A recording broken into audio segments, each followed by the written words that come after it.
So this is going to be a completely raw and unfiltered video as we drive to the gym this morning, talking you through why less is actually more on your fat loss journey as well, and more isn't always more. This is the biggest thing that I see so many people do, champ, when it comes down to the fat loss journeys. It's they start and they think that they need to be doing more. They need to be doing absolutely everything in the power. That's, you know, pushing the step count really, really high, doing hours and hours of endless cardio, getting into the gym 5 to 6 times per week, meal prepping the food every single day. You know, they think they need to be doing absolutely everything. They feel like they need to be doing the most. And this is the trap that you potentially may have fell into in the past, is you feel like you've overwhelmed yourself. You've been doing more. Week 1 feels quite good. Week 2, you start to feel yourself filter out, and then week 3, before you know it, bang, you hit that point of overwhelm, where it gets to the point where you're like, right, I'm really struggling here. Like, I'm really finding this difficult.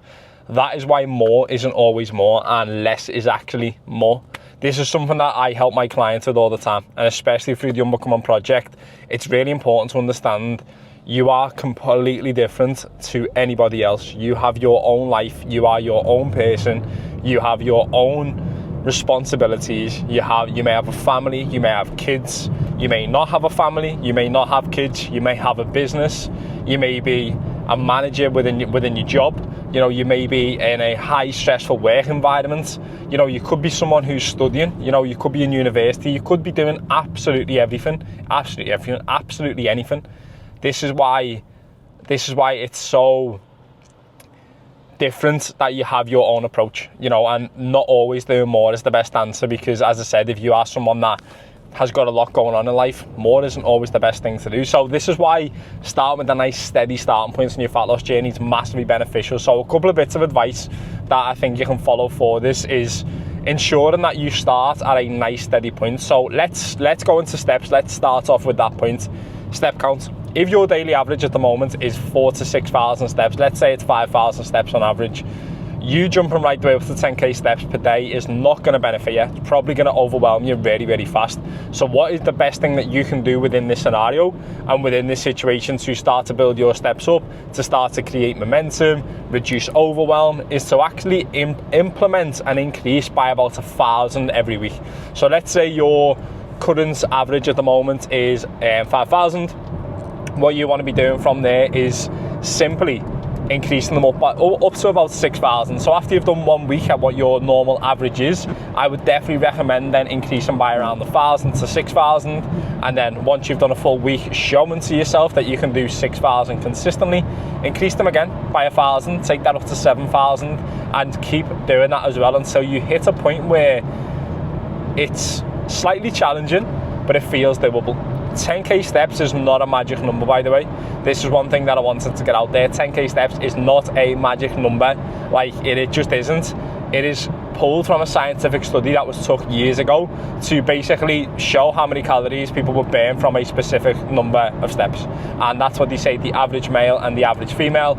And they say that average, quote unquote, I hate that word, average female, 72 kilo, will burn 500 calories per 10,000 steps. The average male, 75 kilo, will burn 500 calories per 10,000 steps. But as we all know, and as we may know, as you may not know, this varies. This is going to vary per person due to their current health, you know, where they live, you know, whether they smoke, whether they drink, whether they sleep okay. So much that comes into the equation with this. So when it comes down to your steps, start with where your average is at the moment, increase by 1,000. Next thing, training. You do not have to train 5, 6, 7 times per week. You may look at your favorite fitness influencer or a coach, for example, and go, well, they're training 5, 6 times a week, I need to train that many times. Like, trust me, let me just genuinely be real with you for a second, right? And this is what really stresses me out about the fitness industry. And everyone acts like they absolutely love it. Everyone acts like they absolutely love training. They couldn't live without it. Don't get me wrong, training is a very big part of my life. This is where I'm going at the moment, to train while I'm making this video. Training is a massive, massive part of my life, but to be quite honest with you, it's more for that than it is for this. And that's just me being honest. This is the truth. Like, I do more for my mind than I do for my body. Yes, it's supporting my own weight loss transformation, but Right now I do it for my mind. I do it to, yes, I have goals with Hyrox, keeping in a good shape, working on my physique, but if I didn't train, it would take my mindset back to a place where I'm being raw and very, very vulnerable with you. I don't want to be ever again. So that's why it's really important to understand that training for you is training for you, not the next person. So let's say you are someone that is completely brand new to training, completely brand new, and what I'm going to do, if you are someone that's completely brand new to training, by the way, and you're struggling to know where to start, I'm actually going to link I'm going to basically put a link to a full 3-day full body training split below in the description. All you have to do is literally just go down to the description and it'll just say full body training split. Click that, you've got access to it straight away, breaking every single movement down, reps, sets that you need to do. 3 full body sessions. Of course, you can choose 2 out of those if you really want to as well. So like I said, just check that out in the description below. But also on top of that, as I was saying, if you're someone that has never trained or doesn't train or very rare that you train, there's no point going in to do 5 sessions in a week and doing a upper lower split for 4 days, or like, you know, trying to train 5 times. Nice and simple, 2 to 3 sessions per week just to get started. And I personally only have 3 full body sessions per week. I have 2 Hyrox sessions per week, but to be quite honest with you, for the majority of the year I've been on around 4 to 5 sessions. And I'm a coach, there's no need for me to train 6 times per week. I don't need it. My body's just gonna end up run down, overwhelmed, and it's not gonna benefit me in the slightest. So that is why I always try and keep training at a minimum, so I can still balance life and train at the same time. So yeah, like I said, start with 2 to 3 sessions per week, get consistent with that, and that is all you need for the meantime as well. Jumping on to cardio. Cardio is the next thing where a lot of people are like, wow, I need to do hours and hours of cardio. You do not need to do cardio. You do not need to do it. Yes, there is health benefits. So if you wanted to do a 15-minute bike at the end of every single one of your sessions, feel free. If you wanted to do a run, feel free to do a run. If that's something that you want to start, feel free to do that, but very similar. Start steady, slow and steady wins the race with stuff like this. It's about progression, building things up, not overwhelming yourself from the off. As I say, this is something that we do inside the Unbecoming project. So very similar to the link to the free full body training split and program. If you want more information on the Unbecoming project and working with myself one-to-one, check the description below, champ, and all the details will be there. But as I was saying, flicking it back to cardio, what we use cardio for with fat loss is to increase the output. So calories, essentially, if we were to simplify it down without boring you too much, is calories in versus calories out. So the calories we consume compared to the calories that we put out. So as you can imagine, using cardio as a calorie output. So we are burning calories, we are putting calories out. That is where cardio comes into play, but we do not need to do this from the off. This isn't something that needs to be done from minute 1. This is something that over time, if your weight loss starts to stall due to your steps, your training and your nutrition, something that you can implement in, not a problem at all as well. So that it doesn't need to be from the off. However, if you want to give running a go, cycling a go, feel free, be my guest, but start off steady, slow and steady wins the race.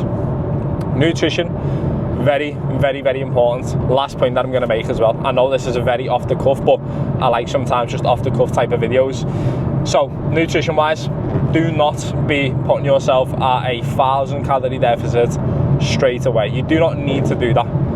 I have a lot of people that come into me and they are metabolically adapted already, and what I mean by this is their body is already adapted to very low food, which for their weight, for their current starting position is really low, and sometimes it can make eating lower food harder for them to actually lose weight because they've adapted too soon, because they've seen someone on social media eating 1,200 calories and they believe that they need to. This is why having a specific nutrition approach for yourself specifically, speed camera ahead, is massively beneficial, So that is why it's really important to do this. So what I potentially do, I'm going to also put a link to a website called calculator.net, which is really, really good to work out your calories as well. Really, really good. We can go off the rough estimation of your body weight in pounds times 16. That will give you what your maintenance calories should be. Feel free to take 400, 350 to 400 off that and start eating it there. Monitor that for a week. If after a week the body weight doesn't start to move down, then of course we can start to move that down again. We can start to implement that to go down again. So like I said, that is something we can do. But with calculator.net, if you actually check that out in the description below, that will give you a really good starting point within your calories as well. So just because your weight doesn't drop rapidly as well doesn't mean that you need to change everything. Really, really doesn't. Don't overwhelm yourself, and does mean that you have to go and do loads and loads and loads of exercises. Monitor your weight over the week, check your weekly average. If it's not dropping on a weekly average, that's where we can change things, but I'll always say the 14-day golden rule. If 14 days your weight doesn't drop on average and you've been adhering, that's when you can make some changes, and that's when you can be implementing more. So as I was saying, basically to wrap this up, less is more. More isn't always more. More doesn't always have the best benefit that we think. It can actually cause burnout, overwhelm, fatigue, and therefore causes a lack of motivation and ends up causing us to quit on our fat loss journeys for so many people as well. And this is something that you may have done in the past yourself. So yeah, with that being said, more isn't always more. Less is more. Now, let's go.